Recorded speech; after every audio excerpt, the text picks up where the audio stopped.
इस वाले हिस्से में आप लोग विजयनगर एम्पायर के बारे में पढ़ेंगे। विजयनगर एम्पायर 14 से 16 सेंचुरी के बीच में एग्जिस्ट किया करता था। इसे हम सिटी ऑफ विक्ट्री भी कहते हैं, क्योंकि ये एम्पायर जो है वो अपने एक्सपेंशन और कंसोलिडेशन के लिए, अपने विस्तार और अपनी मजबूती के लिए फेमस था।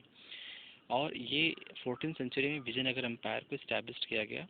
और विजयनगर एम्पायर में जब सब कुछ स्टेबल था, बेस्ट था या हे डेज था। हे डेज का मतलब क्या है कि विजयनगर एम्पायर के बेस्ट टाइम्स पर या अच्छे दिनों में इसका जो एक्सपेंशन था वो कृष्णा रिवर के नॉर्थ से लेकर साउथ इंडिया के पेनिनसुला तक एक्सपैंड था। इस सिटी का जो डिस्ट्रक्शन है, इस सिटी का जो अंत है, बहुत ही दुखद था, बहुत ही पेनफुल था। 1565 में बैटल ऑफ तालिकोटा होता है। और बैटल ऑफ तालिकोटा में विजयनगर एम्पायर को, वहाँ के शासक को कंबाइंड फोर्सेस, जो डेक्कन सल्तनत के मुस्लिम शासक थे, बीजापुर, अहमद शाह, बीजापुर, गोलकोंडा, इनके जो शासक थे, इन्होंने 1565 में अपना एक अलायंस बनाया और विजयनगर एम्पायर के रूलर को डिफीट किया और उनको जो है सैक किया या उनको जो है डिस्ट्रॉयड किया। तो विजयनगर एम्पायर के बारे में बहुत सारा इन्फॉर्मेशन हम नहीं पाते हैं। विजयनगर एम्पायर के बारे में जो भी इन्फॉर्मेशन है, वहाँ से लोग जो हैं शिफ्ट होकर के रायचूर दोआब एरिया में आते हैं, तो वहाँ के लोग जो हैं अपने मेमोरी को रिकॉल करते हैं और शेयर करते हैं कि पास्ट में यहाँ पर विजयनगर एम्पायर एग्जिस्ट किया करता था। यहाँ का जो कैपिटल हम्पी है, ये एक मदर गॉडेस थी, लोकल गॉडेस। उनके नाम पे यहाँ पे मदर पंपा देवी थी, उनके नाम पे हम्पी नाम पड़ा हुआ है। तो बेसिकली विजयनगर एम्पायर के जो मेन सोर्स हैं, ओरल ट्रेडिशंस हैं या आर्कियोलॉजिकल फाइंड है, मानूमेंट हैं, इनके माध्यम से हम विजयनगर एम्पायर की हिस्ट्री को रिकन्स्ट्रक्ट करते हैं या फ्रेम करते हैं, एक्सप्लेन करते हैं। नेक्स्ट आपका है हम्पी। हम्पी शहर कैसे डिस्कवर किया गया? हम्पी आपका क्या है? Capital of Vijayanagara empire. और हाउ इट वाज डिस्कवर्ड, तो उसके पीछे बहुत ही इंटरेस्टिंग स्टोरी है। जब ब्रिटिश गवर्नमेंट इंडिया में रूल कर रहे थे, तो उन्होंने न केवल एडमिनिस्ट्रेशन पर फोकस किया, बल्कि यहाँ के एंशिएंट साइट्स या एंशिएंट रिमेन्स पर फोकस करना शुरू कर दिया कि भारत के जो फेमस हिस्टोरिकल साइट्स हैं, उनका क्या हिस्ट्री है, उनका क्या इम्पोर्टेंस है, इस पर ब्रिटिश गवर्नमेंट ने फोकस करना शुरू कर दिया।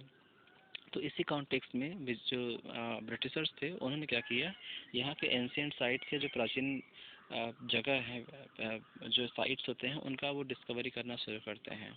एक ब्रिटिश ऑफिसर थे, उनका नाम था Colin McKenzie, east India company के अधिकारी थे, और उन्होंने फर्स्ट सर्वे मैप प्रिपेयर किया था। तो उन्होंने विजयनगर एम्पायर के बारे में इंटरेस्ट या क्यूरियासिटी दिखाना शुरू कर दिया। तो उन्होंने विरूपाक्ष टेम्पल के जो प्रीस्ट थे, पुजारी थे, उनके साथ डिस्कशन किया, कन्वर्सेशन किया। तो प्रीस्ट ने उनको शेयर किया किस तरीके से पास्ट में विजयनगर एम्पायर एक ग्रेट एम्पायर एग्जिस्ट किया करता था। उसके अलावा जो एपिग्राफिस्ट थे, उन्होंने कई सारे इंस्क्रिप्शंस वगैरह कलेक्शन करने शुरू कर दिए विजयनगर एम्पायर से रिलेटेड। फोटोग्राफर्स जो थे, वो विजयनगर एम्पायर के हिस्टोरिकल साइट्स पर विजिट करते हैं डिफरेंट एरियाज़ में। जो बिल्डिंग्स थे, मॉन्यूमेंट्स थे या पैलेसेस थे, उसका कलेक्शन करना शुरू करते हैं। तो हम्पी जो कैपिटल है विजयनगर एम्पायर के का, उसके बारे में जो भी हम इंफॉर्मेशन कलेक्शन करते हैं, कैसे करते हैं, वो हम करते हैं विरूपाक्ष टेम्पल के प्रीस्ट के थ्रू, या वो हम करते हैं फोटोग्राफर के थ्रू, या वो हम करते हैं एपिग्राफिस्ट के थ्रू, या वो हम करते हैं जो लोकल अकाउंट्स है तमिल में और तेलुगु में। उसके अलावा जो फॉरेन ट्रैवलर्स थे, उन्होंने जो भी हम्पी के बारे में लिखा, तो बेसिकली हम्पी के या डिस्कवरी ऑफ हम्पी का जो बेसिक हिस्ट्री है, वो हम उनके मेन सोर्स कहाँ से लेते हैं, तो इन्हीं सारी चीज़ों से हम यहाँ पे करेक्शन करते हैं।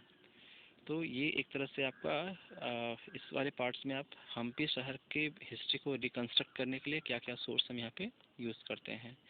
नेक्स्ट आपका आ जाएगा, और वो आपका है यहाँ पे जैसे आप यहाँ पे कॉलिन मैकेंजी के बारे में बेसिक चीज़ें दिया हुआ है। तो मैकेंजी के बारे में मान लीजिए आपका बोर्ड में कोई क्वेश्चन पूछ लिया, तो आप कैसे एक्सप्लेन करेंगे? तो Mackenzie he was man of multi talented, engineer भी थे, सर्वेयर भी थे, कार्टोग्राफर भी थे। उसके अलावा he was appointed first surveyor general of India.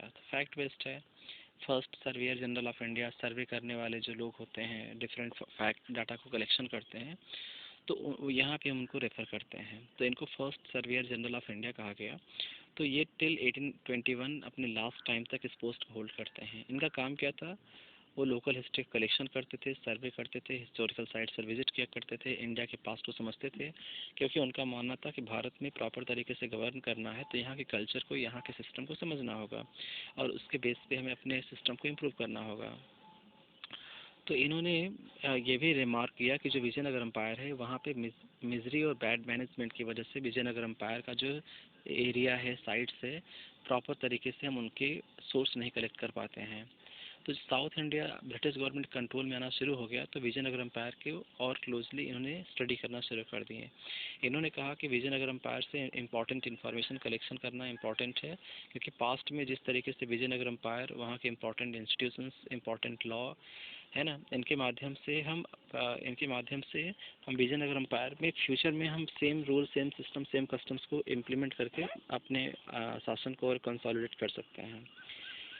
अब यहाँ पे आप एक इमेज देख सकते हैं और इस इमेज में आप देखेंगे यहाँ पे जो कॉलिन मैकेंजी हैं और उनको असिस्ट करने के लिए उनके असिस्टेंट हैं, और इनमें आप देख सकते हैं इसमें लिखा हुआ है, ये ऑयल पेंटिंग है, इसको बनाए थे थॉमस सिक्की, और इसमें ये जो पेंटिंग है royal Asiatic society of Britain में प्रिजर्व है। मैकेंजी के लेफ्ट में उनके चपरासी हैं किस्तंजी, और ये एक टेलीस्कोप आप देख सकते हैं लिए हुए हाथ में है। उनके राइट में एक ब्राह्मण असिस्टेंट है, उनका नाम है जैना पंडित, और उनके पीछे आप देखेंगे तो एक तेलुगु ब्राह्मण है, कावेलरी वेंटक लेचमिया। तो ये 3 असिस्टेंट हैं कॉलिन मैकेंजी के, जो कॉलिन मैकेंजी को हेल्प करते हैं, असिस्ट करते हैं उनके काम को एग्जीक्यूट करने में।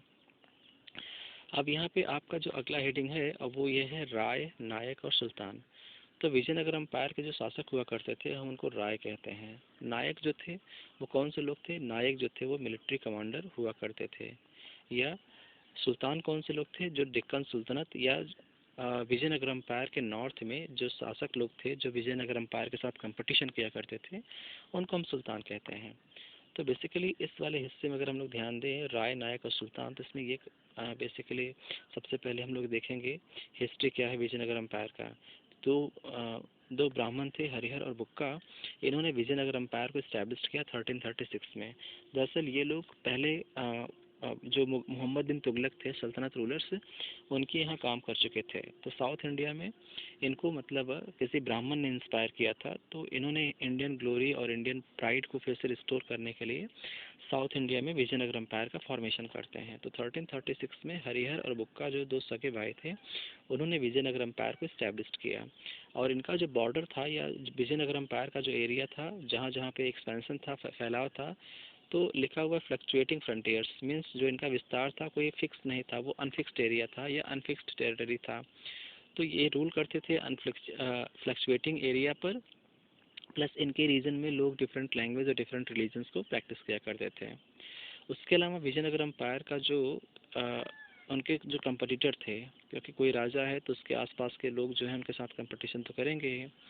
तो विजयनगर एम्पायर के साथ जो कंपटीशन किया करते थे उसमें से जैसे आप देख सकते हैं जो विजयनगर किंग्स हुआ करते थे, विजयनगर के राजा लोग हुआ करते थे, तो उनके टाइम पर उनके कंटेम्पररी रूलर थे डेक्कन के सुल्तान और उड़ीसा के गजपति शासक। तो मतलब विजयनगर एम्पायर के शासक का कंपटीशन था डेक्कन के सल्तनत से और उड़ीसा के गजपति रूलर से। तो जो गजपति रूलर्स थे ये भी चाहते थे कि विजयनगर एम्पायर मतलब जो रायचूर दोआब एरिया है, कृष्णा और तुंगभद्रा 2 नदियों के बीच का जो फर्टाइल एरिया है, उस पर कंट्रोल डेक्कन के सल्तनत भी करना चाहते थे, गजपति शासक भी करना चाहते थे, और विजयनगर के एम्पायर भी करना चाहते थे। उसके अलावा लिखा हुआ है कि lucrative overseas trade, south India से जो फॉरेन ट्रेड था उससे बहुत सारा एडवांटेज और बहुत सारा फॉरेन करेंसी मिलता था।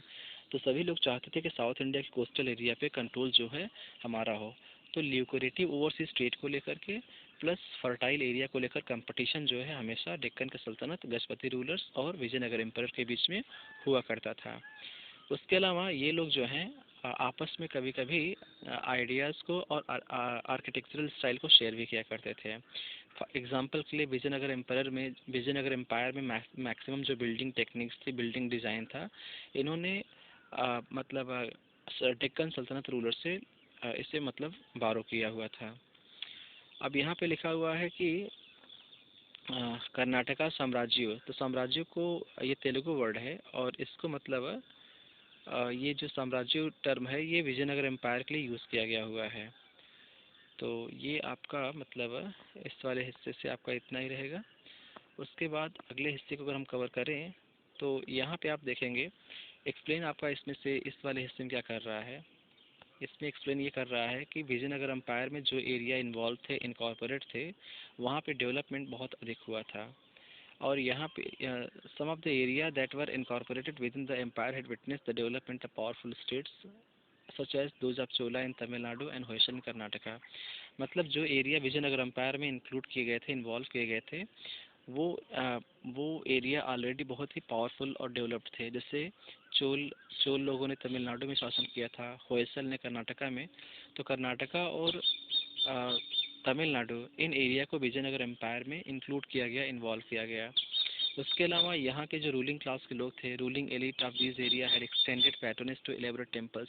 मीन्स जो विजयनगर के शासक थे, विजयनगर के एम्परर्स थे, उन्होंने क्या किया था, यहाँ पे एलेबोरेट टेम्पल्स या जो अच्छे क्वालिटी के टेम्पल्स हैं उनका प्रोटेक्शन किया, उनको मतलब पैट्रोनाइज किया। जैसे बृहदीश्वर टेम्पल है तंजावुर में, या चेनकेश टेम्पल है वेल्लूर में। तो ऐसे टेम्पल्स का प्रोटेक्शन या पैट्रोनाइजेशन जो है विजयनगर के शासक किया करते थे। उसके अलावा विजयनगर एम्पायर के शासक ने क्या किया कि जैसे टेम्पल पास्ट में या एंशियंट में बनाए गए थे, तो सेम ट्रेडिशन या सेम लाइन पे वो टेम्पल जो है फ्यूचर में बनाते रहे। नेक्स्ट आपका टॉपिक आपका आ जाएगा वो है किंग एंड ट्रेडर्स। तो किंग्स और ट्रेडर्स में क्या है कि जो विजयनगर एम्पायर जो है वो सरवाइव करेगा, एग्जिस्ट करेगा, ये डिपेंड करता है कि उनके पास किस क्वालिटी के वेपन्स है, किस क्वालिटी के पास कैवलरी है, या किस क्वालिटी के हॉर्सेस हैं। तो विजयनगर एम्पायर जो थे वो बेस्ट क्वालिटी के हॉर्सेस के लिए डिपेंड रहा करते थे अरबियन मर्चेंट्स पे या अरब के ट्रेडर्स पे। और बेसिकली जो साउथ इंडिया में ट्रेड था, लोकल ट्रेड था, उस पर अरब का काफ़ी डोमिनेंट था, क्योंकि जो अरब थे वो राजाओं को हॉर्सेस सप्लाई करते थे और राजाओं के लिए उनके लिए रिस्पेक्ट बहुत अधिक थे। तो स्टार्टिंग में साउथ इंडिया में जो ट्रेड है उस पर अरब जो थे वो काफ़ी हद तक कंट्रोल किया करते थे। उसके अलावा साउथ इंडिया के जो लोकल मर्चेंट्स थे उनको हम कोदिराई चेट्टी या हॉर्स मर्चेंट भी यहाँ पे कहते हैं, है ना। तो 1498 में आप ये देखेंगे कि जो अरबों का इंडिया में कंट्रोल था या डोमिनेशन था वो डिक्लाइन होना शुरू होता है। मतलब जो अरब भारत में काफ़ी पावरफुल थे या यहाँ के ट्रेड में उनका काफ़ी ग्रेट रोल था, तो उनको चैलेंज करने के लिए एक अनदर अल्टरनेटिव कह सकते हैं कि एक अदर मीन्स एक अदर कंपनी यहाँ पे आती है जो थी पुर्तगीज़ कंपनी। और जो पुर्तगीज़ कंपनी थी उसने साउथ इंडिया में ट्रेडिंग और मिलिट्री स्टेशन स्टैब्लिश करने शुरू कर दिए। मीन्स उन्होंने उनके अपने अलग ट्रेड पोस्ट थे, मिलिट्री स्टेशन थे, जिसपे वो अपने डिफरेंट रिक्वायरमेंट फुलफ़िल किया करते थे। जो पुर्तगीज़ थे उनके पास सुपीरियर मिलिट्री टेक्निक थी। उसके अलावा वो जो थे वो मीन्स वो इस तरह के साउथ इंडिया के पॉलिटिक्स में इन्वॉल्व होते हैं और फ्यूचर में वो अरबों को रिप्लेस कर देते हैं।